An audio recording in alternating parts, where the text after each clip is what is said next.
ഇന്ത്യയുടെ മാപ്പിൽ കേരളം എന്നൊരു സംസ്ഥാനമുണ്ട് എന്ന് അംഗീകരിക്കാൻ മടിയുള്ള ഒരു ആറ്റിറ്റ്യൂഡാണ് BJP ഗവൺമെൻറ് കേരളത്തോട് വെച്ച് പുലർത്തുന്നത്.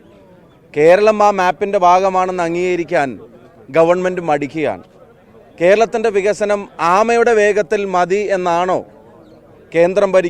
രാജ്യം ഭരിക്കുന്ന സർക്കാർ തീരുമാനിക്കുന്നത് എന്നുള്ളത് കേരളത്തിലെ ജനങ്ങൾ സ്വാഭാവികമായിട്ട് ഉയർത്തുന്ന സംശയമാണ്.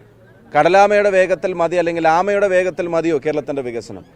ഹൈസ്പീഡ് റെയിൽവേ കൊറിഡോർ പല സിറ്റികളെയും കണക്ട് ചെയ്ത് പ്രഖ്യാപിച്ചപ്പോൾ അതിലൊരു മെൻഷനും കേരളത്തെ സംബന്ധിച്ച് ഇല്ലാതെ പോയതിന് ഈ ഗവൺമെൻറ് മറുപടി പറയണം. മെട്രോമാൻ ഈ ശ്രീധരനെ പോലെ ആളുകൾ ഓഫീസ് തുറക്കുന്നു എന്ന്, പൊന്നാനിയിൽ അതിൻ്റെ പഠനം നടത്തുന്നു എന്നൊക്കെ പറയുന്ന പ്രൊജക്റ്റിനെ സംബന്ധിച്ച് ഒരു ഇൻസൈറ്റും ഈ ബജറ്റ് പറയുന്നില്ല. സംസ്ഥാനവും മറ്റൊരു സമാന്തര പ്രൊജക്റ്റിനെ സംബന്ധിച്ചുള്ള പ്രഖ്യാപനങ്ങൾ നടത്തുമ്പോൾ അത് കേന്ദ്രമായിട്ട് എന്തെങ്കിലും കമ്മ്യൂണിക്കേഷൻ നടത്തിയിട്ടുണ്ടോ, ഏതെങ്കിലും തരത്തിൽ ഫണ്ട് അക്വയർ ചെയ്യാനുള്ളതോ അത് ഇവിടുന്ന് അനുമതി മേടിക്കാനുള്ള നടപടികളിലേക്കോ കടക്കുന്നുണ്ടോയെന്നതിനെ സംബന്ധിച്ച് ഒന്നും വ്യക്തതയില്ല. അപ്പോൾ കേരളത്തെ രാജ്യത്തിൻ്റെ മാപ്പിൽ കാണാത്ത, കേരളത്തെ കണ്ണിൽ കാണാത്ത ഒരു ആറ്റിറ്റ്യൂഡാണ്, ഒരു ബജറ്റാണ് അവതരിപ്പിച്ചിരിക്കുന്നത്. കേരള ജനതയുടെ ശക്തമായ പ്രതിഷേധം ഉണ്ടാവും. കോർപ്പറേഷനൊക്കെ നൽകിയാലും തിരിച്ച് കേരളത്തിനൊന്നും നൽകില്ല എന്നുള്ള ഒരു മെസ്സേജ് കൂടി ഇതിനകത്തുണ്ട്. കേരളത്തെ തീർത്തും അവഗണിച്ചിരിക്കുകയാണ്.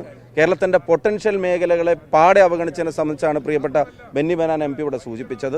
അതുപോലെ തന്നെ പ്രവാസ ലോകത്തെ പ്രശ്നങ്ങളെ സംബന്ധിച്ച് അവിടുത്തെ ജനതയ്ക്ക് വേണ്ടിയുള്ള, നാടിന് ഇൻകം ഉണ്ടാക്കുന്ന ജനതയ്ക്ക് വേണ്ടിയുള്ള ഒരു ഇടപെടലും അതിനകത്ത് കാണുന്നില്ല.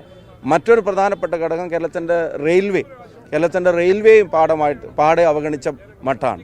ഒരുപാട് ആവശ്യങ്ങൾ മുന്നോട്ട് വെച്ചിട്ടുണ്ട്, ഒന്നിനെയും അഡ്രസ്സ് ചെയ്യുന്ന ഒരു സമീപനമില്ല. അപ്പോൾ കേരളത്തെ പാടെ അവഗണിച്ച ഒരു ബജറ്റ്, സീറോ ബജറ്റ് എന്ന വാക്ക് കേരളത്തെ സംബന്ധിച്ചിടത്തോളം ഇവിടെ മാച്ച് ആവുന്ന അവസ്ഥയിലാണുള്ളത്. ലോകത്തെവിടെയായാലും ഏത് സമയത്തും 24 വാർത്തകളും ഓഗ്മെന്റഡ് റിയാലിറ്റി പാക്കേജുകളും എക്സ്പ്ലെയിനറുകളും വിശദമായി കാണാൻ ഞങ്ങളുടെ YouTube ചാനൽ നിങ്ങൾക്ക് സബ്സ്ക്രൈബ് ചെയ്യാം.